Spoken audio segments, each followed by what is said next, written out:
What is up, y'all, and welcome back. It is Friday, December 2nd. We are down here, pulled up on the beach. As you can see behind me, it's foggy, it's overcast, but it's still kind of a beautiful day out here. Weather's great. It's probably 70 degrees, somewhere around there. Not much wind. It's supposed to die out overnight and be an even better day tomorrow morning when we wake up. But with that being said, I'm back here with Brian from H-Town Anglers, and we're gonna be trying to get on some sharks and some bull reds. And yeah, so right now we have to go and set up this big old tent that you see back there. We are staying the night. And yeah, I guess we're just gonna be fishing, having a good time, seeing what happens. I'll get him to explain some stuff later on what we're doing and rigs and different stuff like that, if he'll give us any trade secrets out here. So y'all stick with it and let's get to fishing.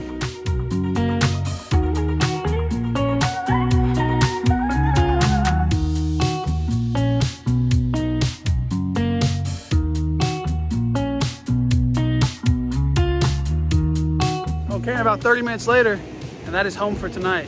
Tent's all built.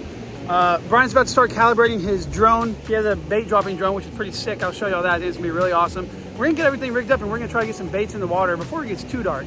But yeah, like I said before, y'all stay tuned, stick with it. We're about to get some baits out there and hopefully we'll hook into something good.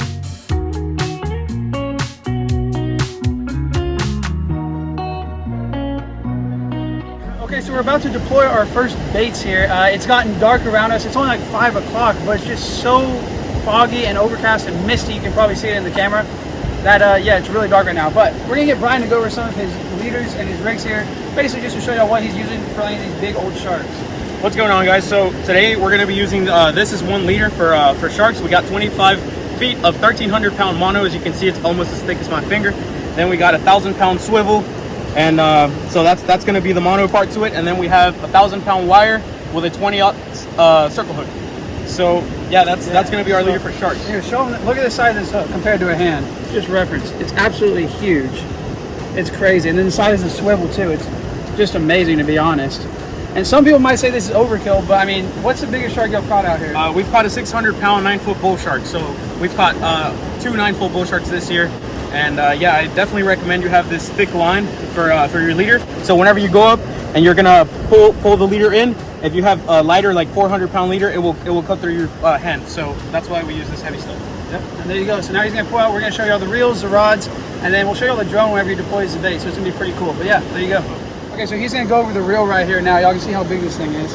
So this is an Avid 80 wide. It's a TRX, so it has like over 100 pounds of drag. Probably more than you need out here in Texas, but we have 150 pound solid braid, and that's what we're gonna use. Maybe throw on a little top shot, and yeah, we'll get a shark on. Pretty crazy. This is some big gear. Okay, so this is the other reel right here, another Avid 80 wide, but this one, as Brian's explained, just has less drag on it. He says it has around 60 pounds of drag, something like 57, 60 pounds, something like that. And then on this one, it's like 130 pound mono. So still a big, beefy reel. So yeah, got the 2 reels on the rods. I'll let him talk about the rods real quick, what they are. Yeah, so these are just custom rods. We have them custom made because usually manufacturer rods don't hold up to the standards we need for these big sharks. So these are 1-piece 10-foot rods. This is a Jawbone 1054, and this is a Steadfast Heavy. So yeah, I like to use 10-foot rods. 9-foot is a really good size as well, but I wouldn't go any shorter or any longer than that. So these are pretty much what you want. All right, Brian's about to hook up the first bait right here. He's gonna show y'all what we are using. So we have a small piece of jack right here, and then we have our big circle hook. We're gonna go ahead and just hook it on the corner like that. Gotta break through. And then I'm gonna tie a rubber band around it to make sure it doesn't wrap around itself. So that's good. So you have that hook exposed. And as y'all can see, it's really foggy out here tonight, and we're gonna be doing a short drop. So that's why I'm using a smaller bait. You heard it there first. So the first shark bait, which I think we're only putting out 1 big shark bait tonight, and it's gonna be this one. And like you said, it's gonna be a little short drop. So yeah, because of the weather and everything, we're not gonna take out super far, and that's why it is gonna be a smaller piece of bait. Still a huge piece of bait, but for giant sharks, I guess it's a little bit smaller. So all right, guys, so check out, this is how I tie on the rubber bands. So I'm gonna take 2 in this case since they're a little bit smaller.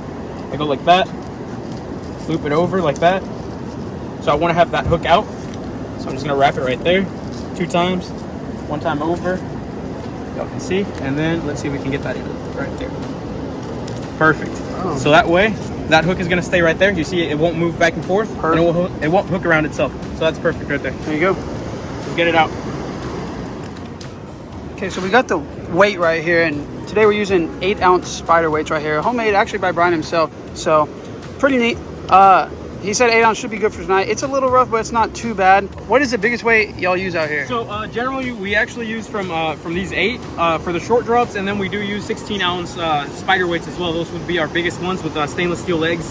But today we're gonna do the short drop right now for tonight, since it is really foggy and I won't be able to see the drone going out more than 500 yards. So this is what we're gonna do, and it's ready. Perfect. So he's gonna get the drone fired up and he's gonna get that bait out there. I'll record that, obviously. Pretty neat stuff going on.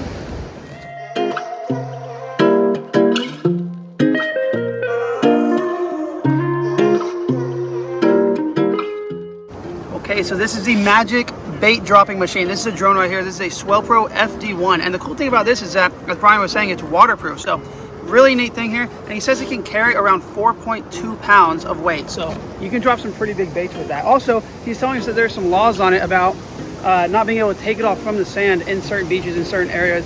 So you actually have to take it off from the water in some areas to protect the wildlife and the dunes and all that stuff. So very important if you're gonna come out here and do this, to learn your local laws and stuff like that. Never been out here and seen any of this stuff or use a drone or anything like that. So it's pretty cool learning about all these little tips and tricks on them. So this is actually how we drop our weights. This is a gimbal right here. So all we do is flip the switch and you can see it's gonna open. Just like that. That's how we drop our baits. Easy. We have liftoff there. I know it's probably a little bit foggy, a little bit hard for y'all to see, but the drone is up in the air.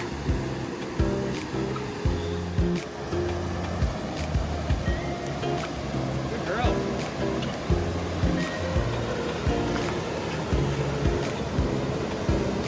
And a safe landing.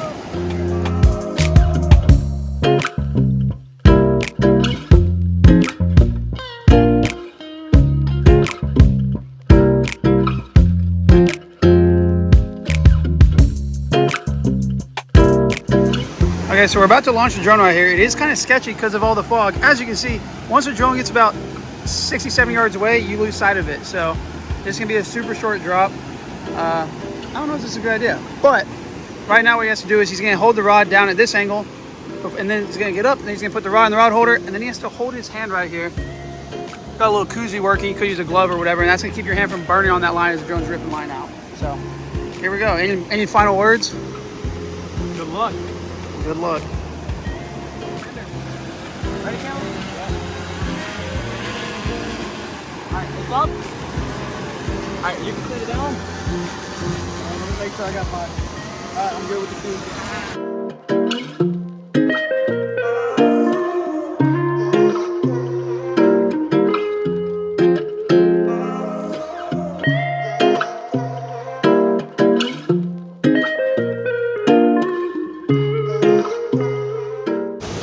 Damn, that goes so fast, guys. He said he's going super slow. Look how fast this is ripping out. I'm gonna do 200 yards. Look at it, guys. I wish y'all could see it. The light kind of messes it up, but Alright, Caleb, I'm about to drop it, okay? You're gonna reel in really fast. 200 yards, guys, 15 meters high. I dropped it. Bait drops. Go. And now, Go, fast, fast. so now he's cranking this in super fast.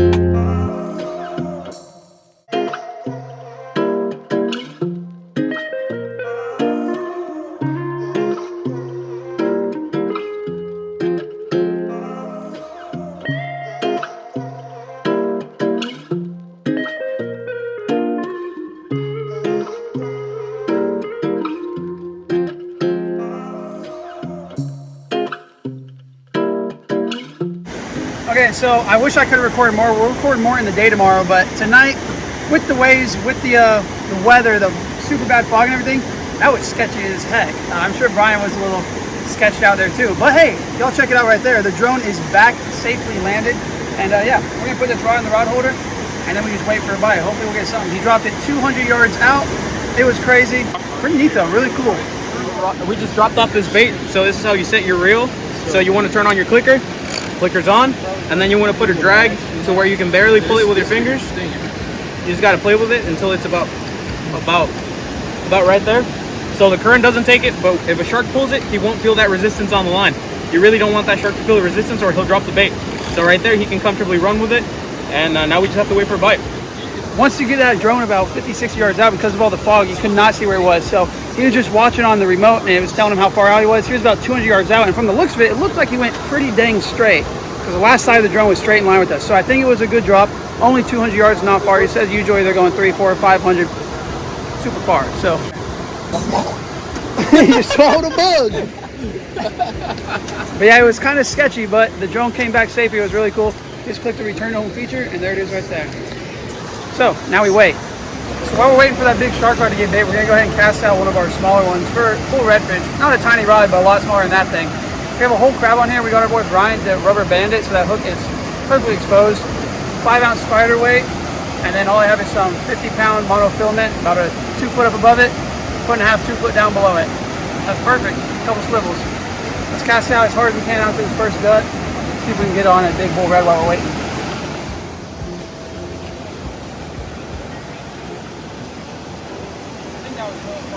Now guys, a great tip whenever you're knife fishing, get yourself a glow stick. Put it on the end of your rod right here.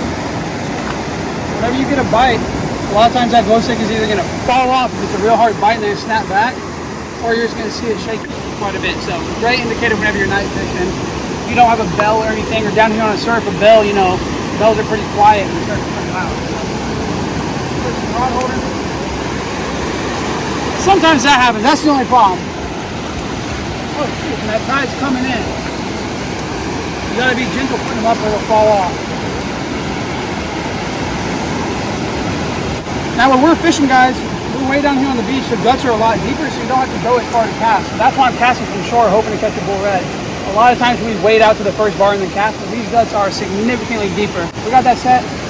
Drag won't get pulled by the current, but if it gets the bite, it'll get pulled. Rod holder's not gonna go in the water.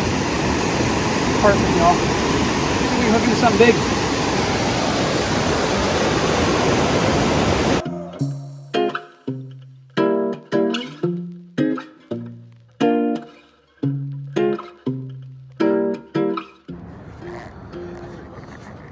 All right, this is the setup. We just woke up. It's about 8 in the morning. Actually, we've been up for about an hour just sitting here talking because nobody slept good. Y'all check this out. If you can see, all the mosquitoes up there, all those little black dots are mosquitoes in between the mesh and the net. This is the sleeping arrangements here. I'm in this little room. Brian's over there. Caleb slept in the community room because he gets nervous by himself. No. And yeah, we're about to check on some seaweed here and see if there's see if we'll be able to fish. I don't know what else we're gonna do. Y'all stay tuned.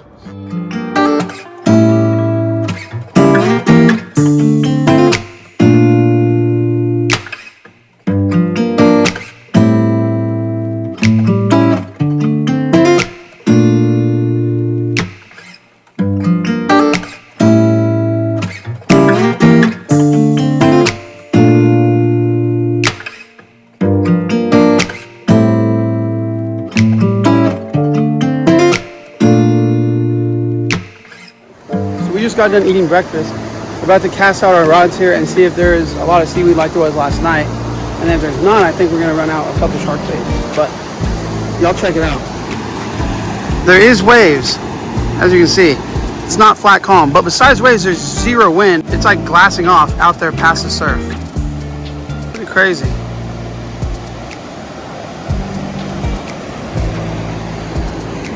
Yeah, that fog is lifting a little bit. Hopefully it stays like this. This is manageable, not too bad. Like I said, we're gonna cast out this big giant rod. We'll check that thing out. I think that's either a 13 or 15 foot rod, something crazy. Cast it out, check for seaweed, and then we'll get back to you on if we're running baits or not. We're gonna hook up our first bait of the day. We're still kind of checking for the seaweed, but we're gonna cast one out anyway. Maybe we'll get lucky. And then if there is no seaweed, we'll drone out a bait. But we got a mullet head right here. Not a crazy big bait. We're just gonna take it, run up through the head, outer part of the head, past the lips, and that's not coming off. And that'll allow us to sling this bait out there as hard as we want without that bait flying off. Let's go ahead and wash my hands and we'll cast it out.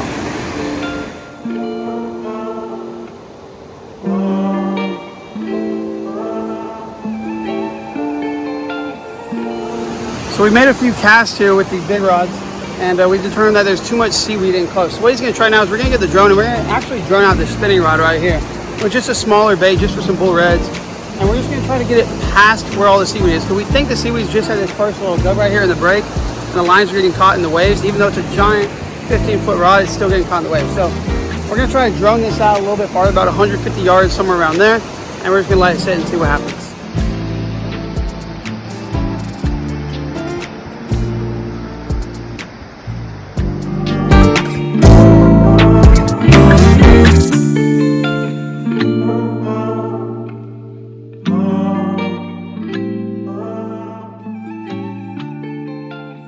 Okay, we just got done breaking down camp right here behind us.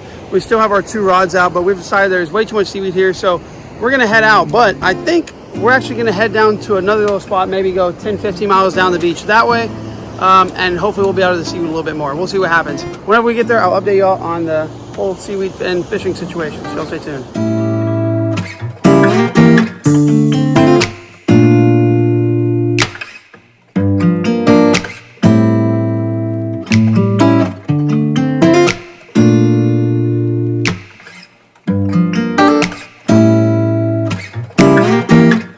Guys, well, sorry to disappoint, but I'm actually back at the house right now, and we did not end up getting on any fish. I know we said we were going to go to a different spot down the beach, but whenever we got to the exit, we just decided that we were all super tired and the seaweed was just bumming us out, so we just decided to head home and call it a day. With that being said, I still hope that y'all enjoyed the video, and I hope that y'all learned something from the video. And I want to give a big thank you to Brian for taking us out there with them and bringing all the gear and everything and dropping some knowledge for you guys. So I'll have all of Brian's socials linked down below. So he has a YouTube channel and Instagram that he's just starting out on. Make sure to go give him a follow and check out his socials for some pretty cool shark fishing content. And there is one more thing I wanted to tell y'all before we end the video, and that is that we're getting up there on Christmas time, so I am going to be running a sale on the merchandise. We have the shirts right here. I'll show them to you right now.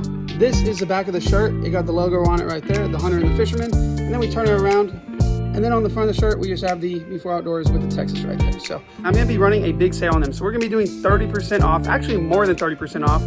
I'm just gonna do them for $20 straight, shipping included. So to be honest, I'm really not making anything on them, but we gotta get rid of these shirts so we can get some hats to order for y'all guys. So if you want one, you can either send me a DM on Instagram, or you can send me an email. I will have that link down below too. The email is beforeoutdoors@gmail.com, same as the YouTube name. And like I said, $20 shipped. So if you get them ordered by the end of this week, I will have them shipped out by this weekend, and they should be to you before Christmas. Thank you to everyone that has already bought a shirt. And if you want to support the channel, like I said, just send me an email or a DM and we'll get you all hooked up. That is all I have for y'all today. Once again, thank you so much for watching the video. Don't forget to hit that like button, leave a comment down below, subscribe if you're not already. If you are, like always, thank you so much, guys. And until next time.